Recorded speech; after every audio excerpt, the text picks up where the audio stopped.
दोस्तों आज हम बात करने वाले हैं एनर्जी सेक्टर के दूसरे फंड की, जिसके अंदर भी हजारों लाखों लोगों का पैसा जो है ना, अभी के समय में उनको ऐसा लग रहा है कि फंस गया है और उनका जो अमाउंट है वो स्टक हो चुका है। उस फंड का नाम है ICICI prudential energy opportunity fund. SBI energy opportunity fund का ही दूसरा भाई है। एक आप ये मान लीजिए सिर्फ एक दो महीने के उलट फिर में ये आए थे। दोनों का हाल सेम टू सेम ही, ऐसा नहीं है कि भाई आईसीआईसीआई का हाल बहुत अच्छा है और एसबीआई का हाल बुरा है। दोनों का हाल मैं आपको बताऊं तो लगभग लगभग सेम ही है। अब अभी के समय में आईसीआईसीआई की हालत क्या है, किस तरीके के रिटर्न्स हैं, कितना पॉजिटिव है, कितने रिटर्न्स निकाल कर दिए हैं इसने, कितनी छप्पड़ फाड़ मालामाल इसने करा है अपने इन्वेस्टर्स को, इसकी बात करेंगे। साथ में समझने की कोशिश करेंगे कि भाई एनर्जी सेक्टर का अभी क्या पोजीशन चल रही है। पूरा का पूरा जो है एनालिसिस होने वाला है, डेटा एनालिसिस है। ठीक है, किसी भी तरीके का रिकमेंडेशन, सजेशन या एडवाइस बिल्कुल भी नहीं है इस फंड को लेकर या किसी भी फंड को लेकर हमारी तरफ से। अगली जो स्क्रीन होने वाली है, कंप्यूटर स्क्रीन होने वाली है, उससे पहले प्लीज चैनल को सब्सक्राइब कर लीजिएगा और बेल के आइकन को दोस्तों दबा दीजिएगा। कंप्यूटर स्क्रीन इस समय आपके सामने चालू हो चुकी है। फंड का नाम आपको फिर से एक बार बता देता हूं, ICICI prudential energy opportunity fund. Direct plan का है, रेगुलर प्लान है, कोई मैटर नहीं है। दोनों का सेम टू सेम पोजीशन है, रिटर्न्स भी सेम है, सब चीजें सेम ही। देखिए ये जो फंड हमारा आया था, ये पिछले साल आया था, तो 10 रुपए पर ये लोगों को अलॉटमेंट हुआ था। और अब आप इसका प्राइस देखिए, एनएवी 10 रुपए 19 पैसे। मतलब ये है कि जब से लॉन्च हुआ है, कब हुआ है, 22 जुलाई 2024 को, और अब चल रहा है हमारा जून का महीना। ऑलमोस्ट 11 महीने इसको हो चुके हैं और 11 महीने में इसने रिटर्न्स कितने दिए हैं अपने इन्वेस्टर्स को? सिर्फ 1.90%, वो भी उसको जिसने एनएफओ पीरियड के अंदर अप्लाई किया था, नहीं तो सब के सब नेगेटिव ही है। ठीक है, एनएफओ पीरियड के बाद अगर कोई इसके अंदर एसोसिएट हुआ है, कोई पोर्टफोलियो में शामिल हुआ है या इनके साथ जुड़ा है, वो नेगेटिव में होगा, ये पक्की बात है। तो भाई पिछले 6 महीने में आपको दिख रहा होगा कि भैया पॉजिटिव रिटर्न इसने दिए हैं 6.15% के, लेकिन अगर आप यहां पे देखेंगे ना ओवरऑल, तो कुछ भी पॉजिटिव बिल्कुल भी नहीं है। बात करेंगे लॉन्चिंग डेट, मैंने आपको बताई थी 22 जुलाई 2024। ऑलमोस्ट एक साल हो चुका है। निफ्टी एनर्जी टीआरआई इसका इंडेक्स है, एक्टिव मैनेज फंड है, ये इंडेक्स फंड नहीं है। दूसरी बात, एक्सपेंसिव रेशियो 0.52% है। एसबीआई की अपेक्षा इसका एक्सपेंसिव रेशियो कम है। उसके अलावा अगर मैं बात करूं, वो बताई दिया मैंने, 1.90% का सीएजीआर है और 10,560 करोड़ के आसपास का एयूएम है। एयूएम एसबीआई और इसका दोनों का लगभग लगभग बराबर है। उसका भी 10,000 करोड़ के आसपास है, इसका भी 10,000 करोड़ के आसपास है, फर्क नहीं है। 5,000 रुपए इसके अंदर मिनिमम इन्वेस्टमेंट चालू होती है और 100 रुपए से भैया शुरू होती है एसआईपी। 1% है इसका एग्जिट लोड, अगर कोई 90 दिन से पहले पैसा निकालता है तो। उसके बाद 0% है। ये इसका पूरा का पूरा डेटा है दोस्तों, जो बिल्कुल सेम है, कुछ फर्क नहीं हुआ है। कुछ पिछले एक साल से सब कुछ सेम ही चल रहा है। एक्सपेंसिव रेशियो हल्का फुल्का ऊपर नीचे हुआ है, बाकी सब कुछ सेम है। फर्क किस में आया है? सीएजीआर के अंदर, एनएवी के अंदर, रिटर्न्स के अंदर, यहीं पे फर्क दिखा है। रिटर्न्स देखते हैं, सबसे पहले चेक करते हैं कि भैया किस तरीके के मिले हैं। तो देखिए, आप ये देखिए, अगर हम पिछले 6 महीने की बात करें कि कितनी गिरावट आई थी, तो सबसे कम जो इसका एनएवी गया था वो गया था मेरे ख्याल इसका 8.5 रुपए। सबसे कम जो एनएवी गया था वो गया था इसका 1 मार्च के आसपास। और उसके बाद जो हाईएस्ट एनएवी जो गया है वो गया है 10 रुपए 39 पैसे, जो कि अभी आपका 11 जून का था, और 11 जून के बाद से लगातार ही गिर रहा है। ठीक, अब देखेंगे तो 6 महीने में 6.15% के पॉजिटिव दिखेंगे, 3 महीने में करीबन 8.5%, 6.5% के रिटर्न है, 1 महीने में ½ % का रिटर्न है। अगर आप देखें कुल मिला के आपको रिटर्न्स तो दिख रहे हैं, लेकिन ओवरऑल इन्वेस्टर्स को कुछ मिला नहीं। इन्वेस्टर्स यही सोच रहा है कि भैया इससे बढ़िया तो एफडी है, कम से कम कुछ फिक्स तो रहता है उसके अंदर, कुछ आता तो है।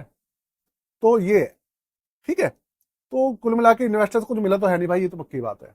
अब बात करें अगर रिटर्न्स की, तो आपने देख लिया है, एनएवी भी देख लिया है, इसके थोड़ा सा जो पोर्टफोलियो है ना, उसको समझते हैं कि भैया पोर्टफोलियो क्या है। कहीं पोर्टफोलियो में तो कुछ दिक्कत नहीं हुई है। तो देखिए, पोर्टफोलियो में अगर बात करें, करीबन 10% पैसा कैश में है, कैश होल्ड किया हुआ है। 2.36% पैसा डेट फंड्स में है और 88% पैसा इक्विटी के अंदर है।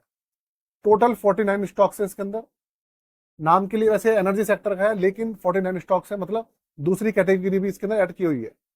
एनर्जी सेक्टर के अंदर 61% है और एसबीआई एनर्जी के अंदर 60% जो कैटेगरी, मतलब जो इन्वेस्टमेंट है, वो आपकी एनर्जी के अंदर है। बाकी इंडस्ट्रियल में करीबन 17%, 16.5% है, मटेरियल में 7.5% है, फाइनेंशियल में 1.37 है, बस यही है। टॉप होल्डिंग की बात करेंगे तो आपके सामने एनर्जी सेक्टर की सारी कंपनी आपके सामने नाम लिखा हुआ है। किसी भी फंड को या स्टॉक को ना रिकमेंडेशन के तौर पे बिल्कुल मत लीजिएगा, सबकी हालत खराब है अभी, ठीक है ना। तो भाई ये आपकी क्या कहते हैं स्टॉक्स हैं और ये सब चीजें हैं। तो अगर मैं बात करूं बिल्कुल पॉजिटिव वे में और बिल्कुल सही, तो देखिए मैं आपको एक चीज बताता हूं। इस फंड का SBI energy opportunity fund, ICICI prudential energy opportunity fund, ये दो फंड है हमारे एनर्जी सेक्टर के, जो प्योर एनर्जी सेक्टर के हैं। इन दोनों फंड्स का ना कोई भी दोष नहीं। हाँ ये गिर रहे हैं, हाँ इनके रिटर्न्स निकल कर नहीं आ पा रहे हैं, इन्वेस्टर्स परेशान है, बिल्कुल मानता हूं, लेकिन फंड्स का दोष नहीं। दोष किसका है वो समझिए। सबसे पहली बात देखिए, आपका म्यूचुअल फंड्स के ना इन्वेस्ट जो रिटर्न्स होते हैं आते किससे हैं? म्यूचुअल फंड्स में रिटर्न्स आते हैं जो कंपनीज होती है ना, कंपनीज के स्टॉक्स से, क्योंकि म्यूचुअल फंड्स हाउस जो होता है वो स्टॉक्स के अंदर इन्वेस्ट करता है। तो अगर स्टॉक्स बढ़ेंगे तो म्यूचुअल फंड हाउस की जो स्कीम है उसका एनएवी बढ़ेगा, और एनएवी बढ़ेगा तो हमारे रिटर्न्स बढ़ेंगे। ये क्लियर है। और स्टॉक्स कब बढ़ते हैं? स्टॉक्स तब बढ़ते हैं जब मार्केट का ट्रेंड होता है अप। अब ये हो रहा है कि मार्केट का जो ट्रेंड है वो तो अपवर्ड है, मार्केट बढ़ रही है, लेकिन जो पार्टिकुलर सेक्टर है एनर्जी सेक्टर, उसके अंदर थोड़ी सी दिक्कत आ रही है। दिक्कत क्यों आ रही है कि समझिएगा, ऐसा हो रहा है कि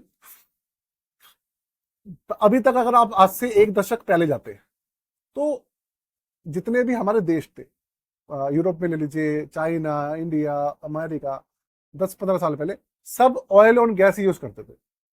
लेकिन अब सबसे बड़ा एक तो इम्पैक्ट ये आया है कि चाइना क्या कर रहा है, इलेक्ट्रीफाई कर रहा है अपने आप को, इंडिया अपने आप को इलेक्ट्रीफाई कर रहा है, यूरोप अपने आप को क्या कर रहा है, इलेक्ट्रीफाई कर रहा है, इलेक्ट्रिक गाड़ियों को, इलेक्ट्रिक व्हीकल्स को प्रेफरेंस दे रहा है। अमेरिका हो गया, यूरोप हो गया।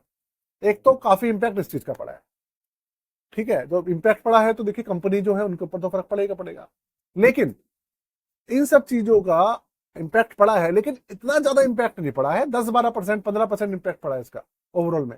लेकिन जो बचा हुआ 80-85% जो आपको इंपैक्ट दिख रहा है वो चल रहा है अभी के जो ग्लोबल हालात चल रहे हैं ना उसका। वो इसलिए कि अगर आप देखेंगे ना, जो जितने भी मिडिल ईस्ट है, मिडिल ईस्ट के जो देश हैं उनके अंदर सारा का सारा जो तेल है, तेल के कुएं हैं, जो भी है वो उन्हीं के पास है। ईरान के साथ प्रॉब्लम चल रही है, ठीक है। रूस इतना ज्यादा तेल निकाल के देता था, मतलब 3rd नंबर का सबसे बड़ा तेल आयात करने वाला, मतलब एक्सपोर्ट करने वाला देश था। उसकी जो एक्सपोर्ट करने का था वो बंद पड़ा है। यूक्रेन से तो खैर नहीं निकलता था, ईरान से निकलता था। ईरान की अमेरिका ने ऑयल फील्ड्स उड़ा दी, ईरान ने ऑयल फील्ड्स उड़ा दी, ईरान भी कुछ नहीं कर पा रहा, सैंक्शंस लगे हुए हैं। इसकी वजह से जो तेल के ऊपर जो प्राइसेस है उसके ऊपर इंपैक्ट आ रहा है, और ये जो कंपनी है इनके ऊपर इंपैक्ट आ रहा है। चलिए, अब ये सब चीजें सॉल्ट आउट हो जाएंगी, कब होंगी पता नहीं। वैसे सुनने में आ रहा है कि थोड़ी बहुत तो सॉल्ट आउट हो गई है, लेकिन दोबारा से कुछ ना हो जाए, ये निकल के आता है। तो सबसे बड़ी बात इन्वेस्टर्स के मन में ये होता है कि क्या एनर्जी सेक्टर में कुछ स्कोप है या नहीं। तो देखिए मैं आपको एक चीज बता दूं, अभी एनर्जी सेक्टर के अंदर कोई सा भी हो, स्टॉक्स हो या म्यूचुअल फंड्स हो, स्कोप तो अभी करीबन 2 दशक, 1 दशक से लेकर 15-20 साल तक तो आराम से स्कोप है। वो क्यों है? क्योंकि देखिए, देश भले ही कितना भी अपने आप को इलेक्ट्रीफाई कर लें, लेकिन जो गाड़ियां भी बिकी हैं, सब कुछ है, जो जो तेल की खपत है ना वो बंद नहीं हो सकती यार। इंडिया को ही ले लो आप, इंडिया की जो कंपनियां हैं अभी सारी की सारी हमारी क्या है, पेट्रोल पे और डीजल पे चलने वाली गाड़ी है। इलेक्ट्रिफाई है ही कितना? बिल्कुल भी नहीं है। और आपका जो है सारी चीजें किस पे है, ऑयल पे और गैस पे निर्भर है। इंडिया के अंदर जल्दी फर्क नहीं पड़ने वाला, जो एनर्जी सेक्टर है बढ़ेगा ही, घटेगा नहीं आने वाले 1 दशक 2 दशक तक।